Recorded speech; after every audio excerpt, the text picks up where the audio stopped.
Hello, sir. So we're from Group 3 and we'll be presenting about the role of taking personal responsibility on religious tolerance. In today's discussion, we'll be talking about the introduction, literature review, objectives, methodology, findings and the discussion, and lastly, the conclusion. So first, what is personal responsibility? So actually, there's no definitive answer for this because one's interpretation may be different from others. But it is surely related to being accountable and trustworthy. So then, what does it take to have a personal responsibility? Everyone in their lives must have a moral value, goals, and commitment. And the last question is, how is it related to religion? So as we know, we live in a world that is multi-religion and multi-confessional. And secondly, religion provides people with worldview, moral code, intellectual need, etc. Which then leads us to the last point, which is, in all religion, they teach their followers to be respectful of others despite of their background. Last part, I'm going to talk about literature.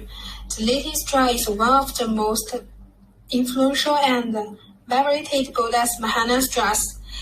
It presents a rapid revision of both of Buddha's past and of the person of Buddha. From perspective of Buddha's religions, personal responsibility is mentioned. Social responsibility in the world is the minimum responsibility that Buddha leaders in the world should first do their best. As a Buddhist, one should fulfill the family and social responsibility of ordinary people. This is the minimum duty of every Buddhist. Buddhists should stay and work hard, fulfill their duties in their respective posts, and contribute material and spiritual wealth to society. In the family, they raise their parents and educate their children. And for Buddhist monks, they should also practice well and be good administrators of temples and teachers of Buddha in order to replace the family and the society. Buddhism educates people to be good and upright through Buddha's awareness and wisdom. This is the responsibility of us Buddhism to start by educating himself, practicing according to the Buddha Dharma and fulfill his duties. Taking personal responsibility is one of the foundation and most important aspects of Islam. Each believer should abide by this moral value. Every Muslim should be responsible for his Creator, for what he has done and what he has not done.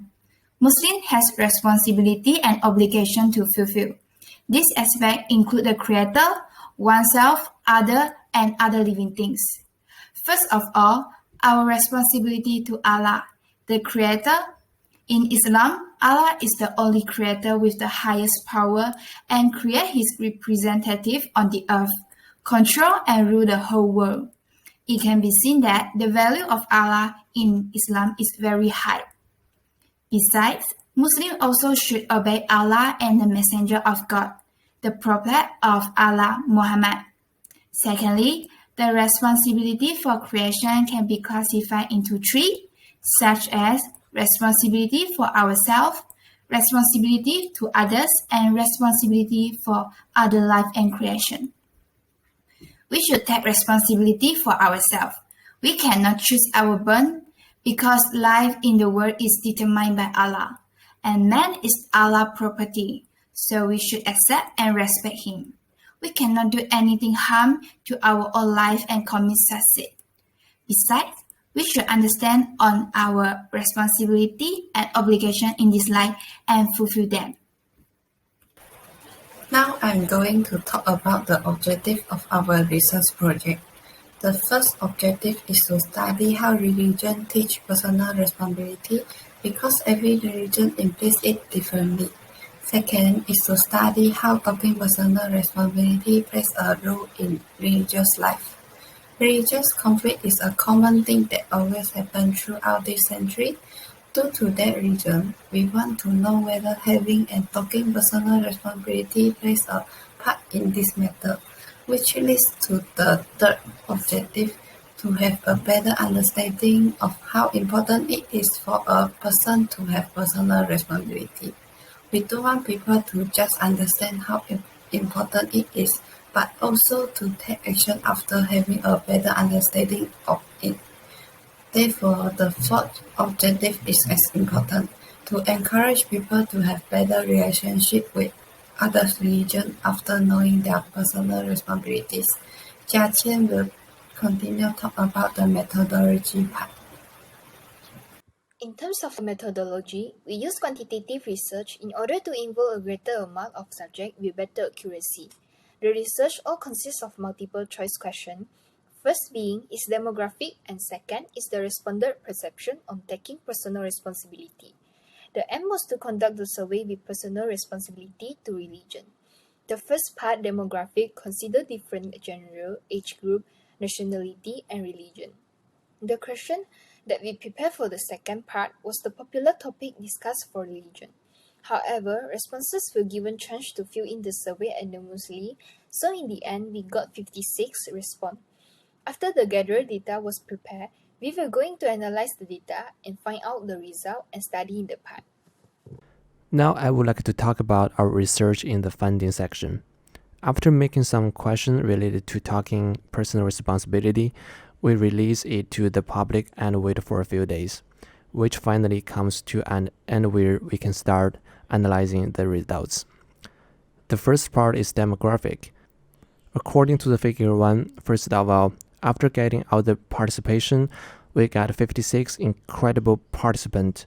Most of the people who answered were women, and it consisted of 35 women and 21 men.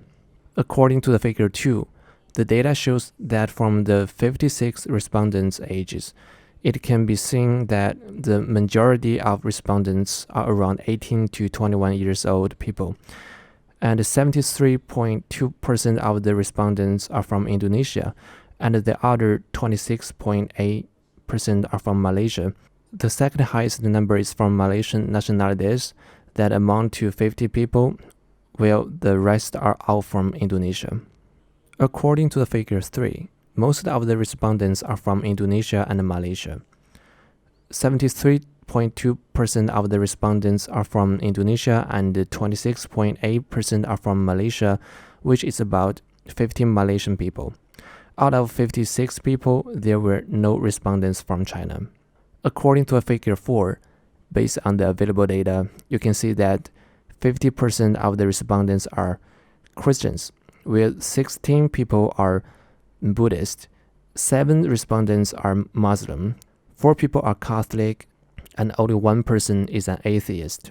The second part is respondents' perception of taking personal responsibility. According to the figure 5, do you treat people from other religions the same? The chart shows only 9.1% of the total respondents who agree with the opinion that they treat people from other religions the same. However, 5 people have the opposite thought in treating people from different religions. According to the figure 6, have you ever been excluded from a group because you have different beliefs? From the chart, it shows that almost 91.1% of people have not yet experienced being excluded from a group because they have different beliefs, but sadly there are 5 people out of 56 respondents that have experienced being excluded due to their beliefs. According to the figure 7, do you think personal responsibility is important to achieve religious tolerance? The chart shows the percentage regarding the thought of thinking whether personal responsibility is important to achieve religious tolerance or not. From this data, it can be seen that 51 of the respondents agree with this, while those who disagree with the statement are only 5 people out of 56 respondents. According to the figure 8, do you follow your religion honestly? According to the survey data, we know that nearly 82.1% of them follow their religion honestly. However, 17.9% of people were still doubtful about their honesty. Out of 56 respondents, 46 people were confident about their honesty regarding their religion, and the other 10 were still unsure of the statement that was given. According to the figure 9, do you make and keep your goals or commitment? The chart below shows that about 87.5% of 56 people agree that they make and keep their goals and commitment. However, the 7 people answered no on their goals and commitment. According to the figure 10, if you make a mistake, do you admit and take responsibility for it? According to the chart, 100% of the respondents agree on admitting and taking responsibility whenever they make a mistake.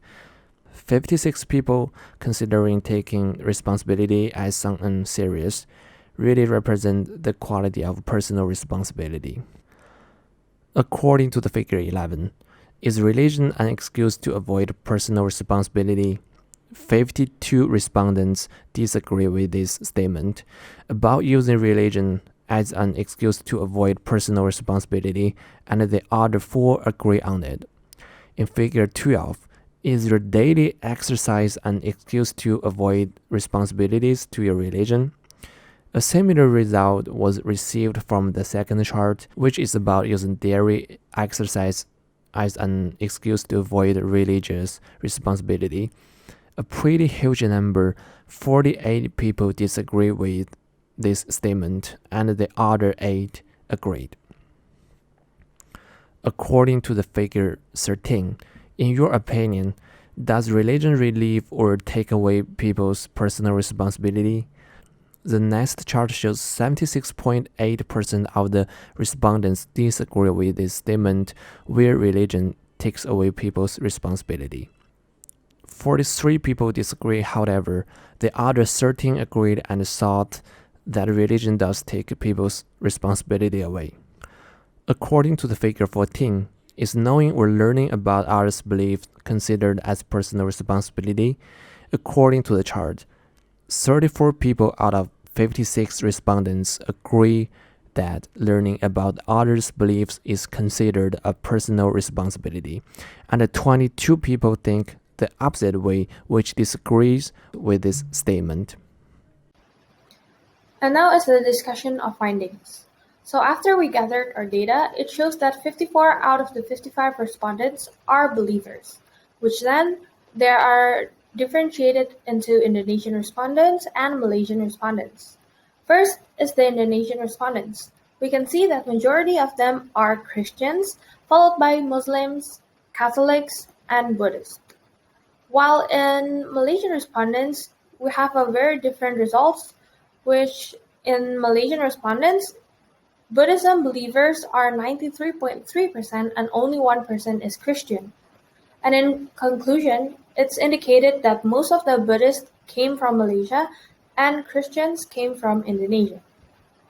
Most religion practices or teaches their followers about personal responsibility because it helps to sort out the result of our action. So here I am going to talk about the point of view based on 4 different religions that is being practiced in Malaysia. Speaking from a Christianity point of view, several verses in the Bible define taking personal responsibility. The Bible teaches that right will always be right and wrong will always be wrong, regardless of who is being involved. Rightly placing mistakes where they belong is one of the examples of taking personal responsibility. The Bible says that a person's own fully leads to their ruin, yet their heart rages against the Lord, said Proverbs 19 verse 3. Coming to Buddhism, they also have something to do with response about taking personal responsibility. Responsibility applies to other people, including all living things and the universe. We all have our own motivations for the goal of being personally responsible, and anyone who cannot fully commit to personal responsibility can only be driven by the motivation. The most likely form in a codependence relationship is when there is an imbalance between 2 parties in being motivated about complementary responsibility. Personal responsibility is one of the important foundations of Islam. The Muslim will seek to be responsible to his Creator for what he has done or failed to do, and as well as to others for the things that he controls. There is a relationship in Islam between individual responsibilities and the right and privileges obtained from the society. It is not an easy to maintain brotherhood and solidarity, not only imposes a burden on society. Hindus also have a personal responsibility in taking action, which is using the right way in making choices that can benefit everyone. They take precedence in ensuring that they do not harm others. To partake personal responsibility, they try to live their lives with love and care. For some Hindus, they tend to focus more on the important things like peacefulness, self-control, austerity, purity, tolerance, honesty, wisdom, knowledge, and religiousness.